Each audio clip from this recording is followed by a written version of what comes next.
versus forcing is right up, my alley with my company, On Purpose Growth. So, Yeah. Helping people grow their businesses on purpose. So give some context, right? Because it's a great term, but give some context to it. Yeah. So actually, there's a guy by the name of Ryan Stewman. He talks about this a lot, and this is how I learned this in the first place. So basically, the old school form of if you want to get business, you want to grow your business, you want to get more leads, etc., is you are going to go to people and get them to come to you. Mm-hmm. So you're either cold calling, you're sending a mail, you are putting up billboards, that kind of stuff. But the whole goal is to get business. And so you can either force people to do business with you by bugging them, calling them, interrupting their day, all of that, and bugging them to the point that they're going to end up doing business with you. Or you can attract people to you. And so the difference there is the difference in forcing versus making power moves. So when I say power moves, what we're talking about there is the things that you do that are going to attract the right people to you.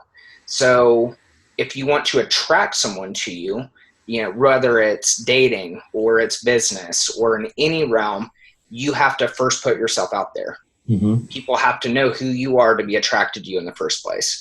And so today in business, the best ways to get yourself out there, obviously social media. So you're, posting different platforms, that kind of stuff. But the other ways you can do it is to start a blog, making blog posts. And there's a lot of people who are going to say, oh, I don't really know what to write about. And I'm not a good writer. On blogs, you can either join Medium. So Medium is basically, it's free to anybody. And it was set up to where it was for reporters to begin with. So like journalists and that kind of stuff, they go on there, and basically Medium is a broadcasting like a platform. So you write a blog on there, and basically people find those blogs off of that. So they search different topics and they can find you through that. You can share that link, etc. So that's one way to get more stuff out there. Number 3 is a podcast, just like what you're doing right here. So you put a podcast out. And again, on podcasts, a lot of people think, man, those are really expensive. I don't want to buy the mic. I don't want to buy all this stuff. And if you want to do them where it's just you, there are apps that you can just talk into your phone. Mm-hmm. You talk into it and it uploads it directly. But that's another way that you're getting yourself out there. You're letting people know who you are, what you're about, and it attracts people to you. Number 4 is, it's called Help a Reporter. So it's Haro, H-A-R-O. But you can sign up on there. Every day they send you an email about whatever topics you want. And what it is it's reporters and journalists, writers from all these huge platforms. And they're writing an article every day about different stuff. So you sign up on there and you put in your information, like what you're good at, whatever. Every day you get emails, and it gives a topic or a question. You fill that out, send it back. So, you could do 50 of them and never get on there. But I know a lot of people who have done that for a while. I had a buddy the other day that had a full deal done about him in men's health. He has an online fitness coaching program. He had been doing that for like 2 months and got picked up by Men's Health, and it blew up his whole company. Wow. So there's different things that you can do like that are free. They don't take a ton of time, but you're getting yourself out there and you're attracting people to you rather than you going out and bugging people yourself. And honestly, we've seen this a lot in our business because when you're starting a business, the hardest part is getting started. So when you're starting, you don't really know a whole lot of people in that industry, and you're really just trying to get the wheels moving. And then you start building momentum and the wheels start spinning. You start getting a few referrals here and there. But I feel like the point that every business wants to get to is when you get to that place where you're just naturally attracting people into your business just by living your everyday life. Mm-hmm. And that's, after you've helped enough people that they're telling other people about you, and the way that you're posting, it's just automatically, bringing people in. But I just see so many people who are still doing things the old school ways and thinking that it's going to work. Mm-hmm. And it just doesn't anymore. I mean, people, like, everybody wants to buy something. Everybody. I mean, we all want to buy. But when you're going throughout your day and somebody calls you, I mean, how many freaking telemarketing calls do we get every day? And so even if somebody is calling me with something that I want, the fact that they called me and bugged me during my day turns me off so bad I don't want to do business with them anymore. Mm-hmm.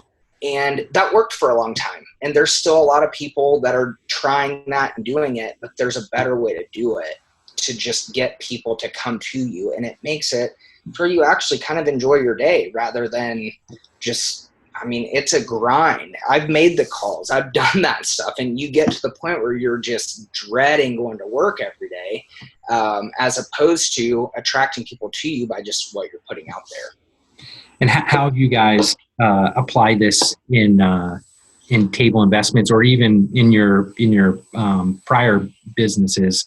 Yeah. To go from 180 to 300, you got to be doing some great attracting. Yeah. So if you're into real estate investing at all, there's a huge website. It's called Bigger Pockets. And it is basically, I mean, there are millions of people on there every day. And it's a blog platform, kind of. It's kind of like a chat room also.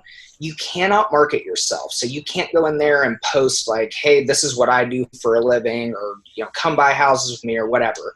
But it's just people who ask questions all day, and you just go on there and answer their questions and comment back. So once we found out about that about a year and a half ago, there's 5 people full-time on our team right now. And so there's 3 of us that every day we answer 10 questions on there every day. And you can't write, like, I can't answer their question and say, hey, if you want help, give me a call. I do this. You do that, you get 3 strikes and you get kicked off the website. Yeah. But that taught us that just by simply helping people and just answering their questions, I mean, we've gotten over 400 leads from that just since January this year. Wow. I mean, it's just, yeah. And it's not even a service that you pay for. It's not us marketing ourselves, anything like that. So on top of that, when we started, and we still do, we send a ton of direct mail, because if you're trying to find deals in real estate, mm-hmm. that is still the tried and true way.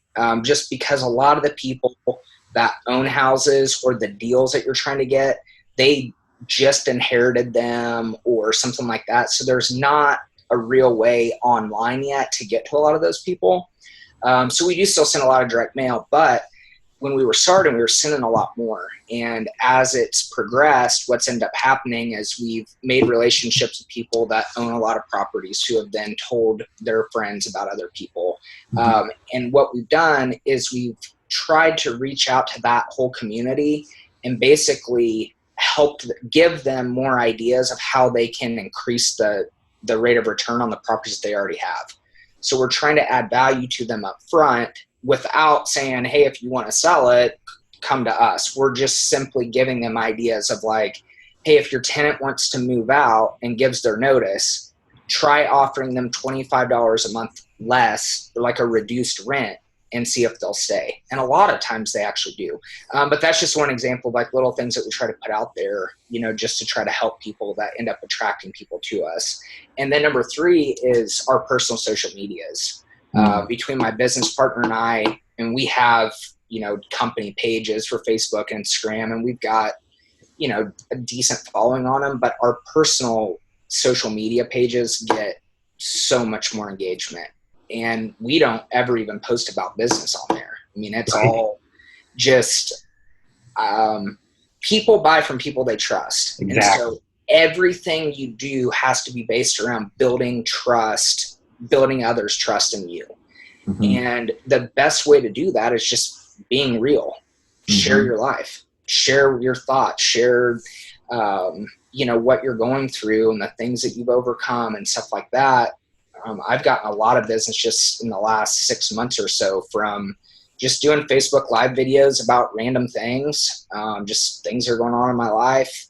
I don't believe in the whole, you hear a lot of people talk about like, you need to post 3 to 5 times a day. This. And I think that it overwhelms people if they're seeing you all the time. But if you make it to where when you do post, it's actual value, it's things that people actually want to read, you're going to get a lot more engagement, which builds people's trust with you and brings them to you. And so that's the kind of stuff we've done. And it's genuine. And what? And it's yes, it's genuine. Yeah. That's the whole post 3 times a day strategy can become disingenuous, right? People see right through it. Yeah, because you're planning it, right? The best social media post I ever made was on a whim that got so much traction. So exactly. When it sounds like too, you're this attraction part, you guys are working on 2 ends. One, like through the bigger pocket strategy of attracting potential buyers to you, and then 2 with the postcards, mailers, whatever you want to call it, attracting the properties to you. So you've got, you're working 2 ends of the deal at all times, it sounds like. Yeah, I learned this really early on in business, where you always want to have at least 4 pillars of business, meaning 4 streams that are bringing in business to you. Because I've actually went through this personally, and I've seen so many other people too. You get one client or one source of business that is like your mainstream. That's where it's all coming from. Everything's dependent on that. And one little thing goes off and your business is gone. And it's hard to do if you have one stream that is bringing you so much business. It's hard to, be like, you're overwhelmed here with so much business coming in, but to go out and start another form of bringing business in when you've already got so much, but you have to do it. And we look at that every month to make sure that we always have at least 4 ways that are bringing in business. Because if you don't, you can get lost real quick. I mean, the valve can get shut off real fast. Well, and it sounds like that strategy in itself is a power move. Yeah. Yeah, definitely. I mean, just kind of being more intentional about what you're doing throughout the day it's just such a better strategy than just trying to bug people to do business with you. And it's so hard to watch people talk about how hard it is to get business, and, hearing about how much it sucks to do these different things and thinking that they're doing a good job. And it's just, you've still got a lot of gurus out there teaching stuff that worked in the 70s and 80s stuff that works today wasn't even around 10 years ago. Exactly. I mean, so if you don't have somebody who's stayed relevant with this stuff, it doesn't matter. I mean, you're out of the loop. And I think that business is going to continue evolving really quickly. I mean, every industry is being shaken up right now. And so it's really important to stay on that edge of saying, hey, this is how things are now, but where are things going? And then attracting those people instead of just what you want right now. And I noticed something here that we're talking about is when I said, that sounded like a power move. And you said, yeah, there's things that we do intentional. And I think back to earlier in this conversation where you guys every day, your whole team is making 10 responses to posts, which is very, very, it describes the intention. And then the business comes to you. You're not just frantically trying to get things done every day. You've got your power is you're doing very intentional things, and then the business comes in, right? Yeah. It's crazy that we're using the word power because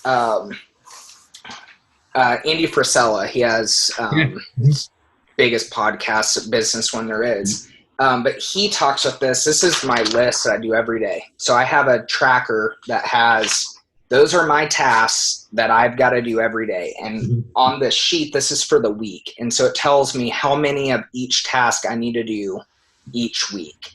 And Andy calls it the power list. And so I started doing this, I mean, right when I got into real estate. So I change it every quarter. I go back and look and see, all right, are those tasks producing the results that I want? If not, what do I need to change? Do I need to do more of them? Do I need to stop doing them? Do I need to replace it with something else? But I at least have a guideline for where I'm going every week and the things I need to do. So it's not to where it's staged, where like we were talking about earlier with social media, where, you know, if you plan that you're only going to do this amount every week, and it becomes ingenuous. But having a list like that of knowing what you need to do every week, it at least gets your mind thinking that direction, to where no matter what happens, you have something. It's almost like a guidepost that's just pulling you back to know, no matter what happens, I need to do these. And it makes it a lot easier too. From what I've realized is, once I finish my critical task for the day, I'm done. I mean, if I want to keep working, I can. But if I have a day that I have stuff going on that afternoon or whatever, I know I've got to wake up earlier. I've got to do whatever I got to do to get these things done. Once those are done, I'm done. And it makes it to where you don't feel such a burnout. I mean, especially starting a new business. I mean, there's always a million things to do. Even not even a new business, any business. There's always something you can do.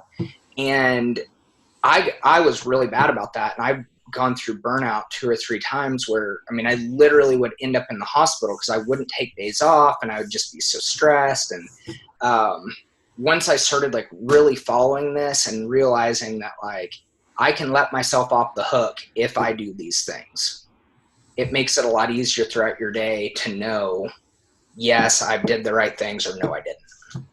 Yeah, and you can confidently say that, and you know, just get it done, and I don't have to worry about anything, right? Because everything else works itself out. Yep, exactly. Well, cool.